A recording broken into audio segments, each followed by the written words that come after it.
Good morning students, myself Dr. Suresh Kumar Goyal, Associate Professor, Department of ABST, Government College Ajmer। Classification में एक last जो है मैं आपको पॉइंट और बताना चाहता हूँ और वो है बाईवेरिएट फ्रिक्वेंसी टेबल या बाईवेरिएट फ्रिक्वेंसी डिस्ट्रीब्यूशन। अभी तक हमने जो फ्रिक्वेंसी डिस्ट्रीब्यूशन देखे हैं वो एक वेरिएबल के आधार पर है, तो उसे हम यूनिवेरिएट फ्रिक्वेंसी डिस्ट्रीब्यूशन कहते हैं। जब हमें एक साथ दो वेरिएबल के संबंध में सूचनाएं दी जाती हैं तो वहाँ हम जो फ्रिक्वेंसी डिस्ट्रीब्यूशन बनाएंगे वो फ्रिक्वेंसी डिस्ट्रीब्यूशन कहलाता है बाईवेरिएट फ्रिक्वेंसी डिस्ट्रीब्यूशन, और उसको अगर हम टेबुलर फॉर्म में रखेंगे तो वो कहलाएगा बाईवेरिएट फ्रिक्वेंसी टेबल। कई बार दो चीज़ें रिलेटेड होती हैं तो उनका दोनों का साथ अध्ययन करना आवश्यक हो जाता है। जैसे हम जानते हैं कि ऊंचाई के साथ वजन का संबंध होता है, ज़्यादा ऊंचाई वाले व्यक्ति का वजन भी ज़्यादा होगा, कम ऊंचाई वाले व्यक्ति का वजन भी कम होगा। ऐसे ही इनकम एंड एक्सपेंडिचर में रिलेशनशिप होती है, अधिक इनकम होने पर एक्सपेंडिचर भी अधिक होगा, कम इनकम होने पर एक्सपेंडिचर भी कम होगा।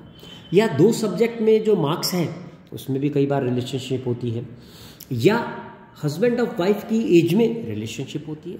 तो इन दोनों वेरिएबल को एक साथ अगर हम रखकर अध्ययन करें तो वो हमारे लिए ज़्यादा उपयोगी होता है। और हम आगे चलकर जब देखेंगे तो कॉरिलेशन जब हम निकालते हैं सहसंबंध, तो वहाँ पर हम यही देखते हैं कि दो वेरिएबल में क्या कोई संबंध है जिनका कि एक दूसरे पर आश्रितता होती है। तो वहाँ पर फिर हम दो वेरिएबल्स के आधार पर भी अध्ययन करते हैं, तो वहाँ फिर हमें बाईवेरिएट फ्रिक्वेंसी टेबल बनाने की आवश्यकता होती है। बाईवेरिएट फ्रिक्वेंसी टेबल जब हम बनाएंगे तो एक वेरिएबल को हम टेबल में हमारे लेफ्ट हैंड साइड में रखेंगे और दूसरे वेरिएबल को हम टेबल में ऊपर की साइड में लिखेंगे। लेफ्ट साइड में एक वेरिएबल लिख लिया, ऊपर की साइड में दूसरा वेरिएबल लिख लिया। इसको मैं एक क्वेश्चन से आपको समझाने की कोशिश करूंगा। ये आपको मान लीजिए एक क्वेश्चन दिया हुआ है, marks of 20 students in economics and statistics subject out of 50 are given below. Prepare bivariate frequency table by taking class interval of 10 marks in each group. 50 में से नंबर है। अब यहाँ तो आपको 10 नंबर का कह दिया तो 10-10 का एक ग्रुप आपको बनाना है। अगर ये 10 नंबर का आपको ग्रुप बनाने के लिए नहीं कहा जाता तो आप हर एक सब्जेक्ट के मिनिमम और मैक्सिमम मार्क्स देख लेते, यानी रेंज देख लेते, विस्तार देख लेते और उसके आधार पर क्लास इंटरवल तय कर लेते। तो यहाँ आप देखिए इकोनॉमिक्स में मिनिमम नंबर है 2 और मैक्सिमम नंबर यहाँ पर है 36। तो 0 से 10, 10 से 20, 20 से 30, 30 से 40 4 ग्रुप बन जाएंगे। स्टैटिस्टिक्स में आप देखें तो मिनिमम नंबर है 0 और मैक्सिमम नंबर है 38। तो यहाँ भी 0 से 38 है, तो इसका ग्रुप भी बनेगा 0 से 10, 10 से 20, 20 से 30, 30 से 40। ये कैसे बनेंगे ग्रुप, ये आप इस तरीके से देखिए, ये ग्रुप इस प्रकार से बनेंगे। बाईवेरिएट फ्रिक्वेंसी टेबल, इसमें हम एक वेरिएबल जो इकोनॉमिक्स है उसको तो हमने लिख लिया लेफ्ट साइड में, मार्क्स इन इकोनॉमिक्स। एक वेरिएबल को हमने ऊपर लिख लिया, मार्क्स इन स्टैटिस्टिक्स। 10-10 के ग्रुप बना लिए, इधर भी 4 बने, इधर भी 4 बने। अब हम टेलीबार्स के माध्यम से यहाँ टेबल बनाएंगे।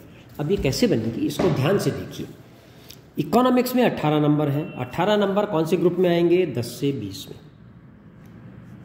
और स्टैटिस्टिक्स में 10 मार्क्स है, तो ये 10 किस में आएगा, 10 से 20 वाले में। तो एक टेलीबार हम यहाँ, तो इसका मतलब ये हो गया एक छात्र ऐसा है जिसमें इकोनॉमिक्स में तो नंबर 10 से 20 है और स्टैटिस्टिक्स में भी नंबर 10 से 20 के बीच में। दूसरे छात्र के हम नंबर देखें तो 32 और 34, तो 32 और 34 कौन से ग्रुप में आएगा, इधर भी 30 से 40 और इधर भी 30 से 40। तो ये टेलीबार यहां लगेगी 30 से 40। 12-12 नंबर हैं, तो ये 12-12 जो नंबर हैं 12 10 से 20 में आएगा, इधर भी 12 10 से 20 में आएगा। ये एक टेलीबार यहाँ लगी। 2 और 0, तो इकोनॉमिक्स में 2 तो इसी में आएगा, 0 इसमें आएगा, इन दोनों के सामने एक लगा दी।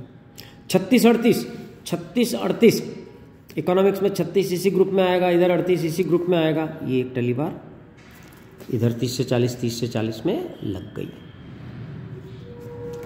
ठीक है।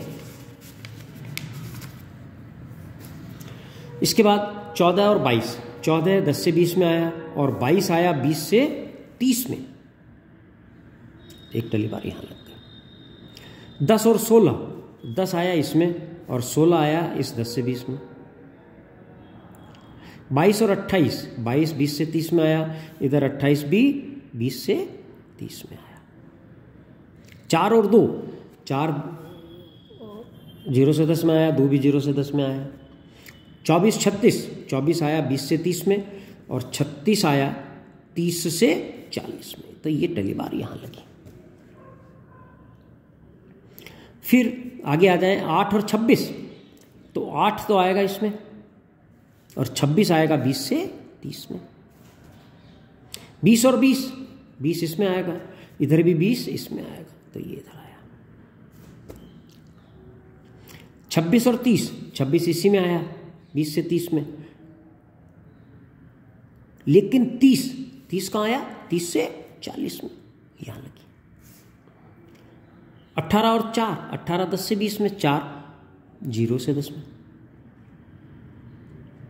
28 और 22, 28 इसमें 20 से 30 में, 22 भी 20 से 30 में। 16 और 32, 16 10 से 20 में, इधर 32 30 से 40 में। 22 26, 22 20 से 30 में, 26 भी 20 से 30 में। 14 और 6, 14 10 से 20 में और 6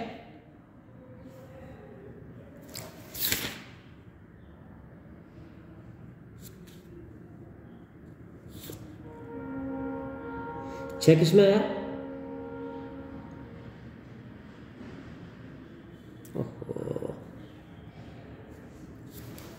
14 10 से 20 और 6 0 से 10। 6 18, 6 तो इसमें आया और 18 इसमें आया। 34 8, 34 30 से 40 में और 8 इसमें। ये आपके बनी 2 2 1 1 3 1 1 4 1 2 2 4 4 2 2 4 और 1 5 3 और 1 4 6 5। इधर हम टोटल कर लें 4 7 6 3। ठीक है, ये बन गई आपकी टेबल। इसको हम इस तरीके से खींचते हैं लाइन, तो ये आपकी एक टेबल बन गई जिसमें ये मार्क्स आ गए। अब इन टेली बार्स को आप चाहो तो ब्रैकेट में रख लो तो ज़्यादा सुविधाजनक हो जाएगा, इस तरीके से।